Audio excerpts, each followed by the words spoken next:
Abdurrahman bin Auf, saudagar surga yang rendah hati. Di antara deretan sahabat Nabi Muhammad, ada satu nama yang selalu disebut ketika membicarakan kekayaan yang membawa berkah, kerja keras, dan kezuhudan hati. Dialah Abdurrahman bin Auf radhiyallahu anhu. Ia bukan raja, bukan pula pemimpin perang besar. Namun namanya dijamin masuk surga oleh Rasulullah. Bukan karena hartanya semata, tetapi karena iman, kejujuran, dan cara ia memandang dunia. Awal kehidupan dan masuk Islam. Abdurrahman bin Auf lahir di Makkah dari suku Quraisy, Bani Zuhrah. Nama aslinya adalah Abdu Amr. Namun setelah memeluk Islam, Rasulullah mengganti namanya menjadi Abdurrahman, yang berarti hamba Allah yang Maha Pengasih. Ia termasuk golongan awal yang masuk Islam, melalui dakwah Abu Bakar As-Siddiq radhiyallahu anhu. Masuk Islam di masa yang sangat sulit. Ketika menjadi muslim berarti siap dihina, disiksa, bahkan dikucilkan oleh keluarga sendiri. Namun Abdurrahman bin Auf tetap teguh. Imannya tidak goyah meski harus meninggalkan kenyamanan hidup di Makkah. Hijrah tanpa harta. Ketika perintah hijrah ke Madinah datang, Abdurrahman bin Auf meninggalkan seluruh hartanya di Makkah. Ia berhijrah tanpa membawa apa-apa, kecuali iman dan keyakinan kepada Allah. Di Madinah, Rasulullah mempersaudarakan kaum Muhajirin dan Ansyar. Abdurrahman bin Auf dipersaudarakan dengan Sa'id bin Rabi, seorang Ansyar yang sangat kaya. Sa'id bin Rabi berkata dengan tulus, "Wahai saudaraku, aku adalah orang Ansyar yang paling kaya. Ambillah setengah dari hartaku, dan pilihlah salah satu istriku, akan aku ceraikan lalu kau nikahi." Sebuah tawaran yang luar biasa. Namun dengarkan jawaban Abdurrahman bin Auf. "Barakallahu laka fi ahlika wa malika. Tunjukkan saja kepadaku di mana pasar."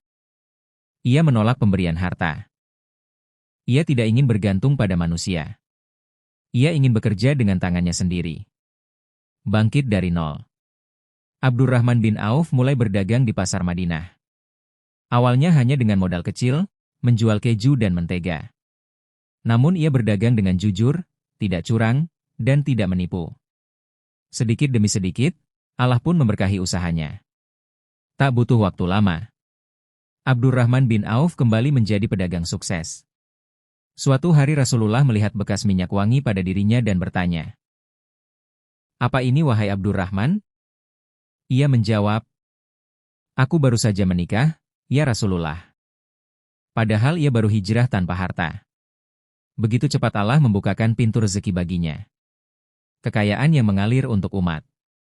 Namun yang membuat Abdurrahman bin Auf istimewa, bukanlah banyaknya harta, melainkan kemana hartanya mengalir. Ia sering bersedekah secara diam-diam dan dalam jumlah besar.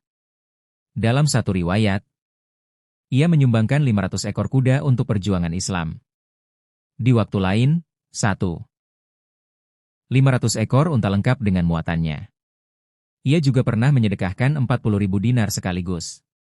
Ketika mendengar derap langkah unta-untanya masuk Madinah, Aisyah radhiyallahu anha berkata, "Aku mendengar Rasulullah bersabda, Abdurrahman bin Auf akan masuk surga dengan merangkak." Mendengar itu, Abdurrahman bin Auf gemetar. Ia takut hartanya menghambat jalannya menuju surga. Maka ia pun berkata, "Aku bersaksi bahwa semua unta ini, beserta muatannya, aku sedekahkan di jalan Allah."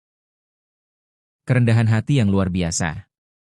Meski sangat kaya, Abdurrahman bin Auf hidup sederhana. Suatu hari ia disuguhkan makanan enak. Namun ketika hendak makan, ia menangis. Ia teringat Mus'ab bin Umair, sahabat Nabi yang wafat dalam keadaan sangat miskin. Ia berkata, "Mus'ab lebih baik dariku, tapi ia wafat tanpa kain kafan yang cukup." Sejak itu, Abdurrahman bin Auf sering menangis karena takut dunia. Harta ada di tangannya, tapi tidak pernah masuk ke dalam hatinya. Abdurrahman bin Auf termasuk 10 sahabat yang dijamin masuk surga. Al-Ashrah Al-Mubasyarah. Ia juga ikut dalam banyak peperangan bersama Rasulullah. Dan tetap rendah hati meski memiliki kedudukan tinggi. Saat wafat, ia meninggalkan harta yang sangat besar. Namun hampir semuanya telah diwasiatkan untuk sedekah.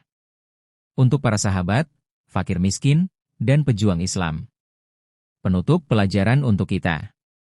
Kisah Abdurrahman bin Auf mengajarkan kita bahwa kaya bukanlah dosa, jika harta dicari dengan halal.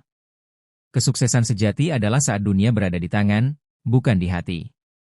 Kerja keras kejujuran atau tawakal akan membuka pintu rezeki.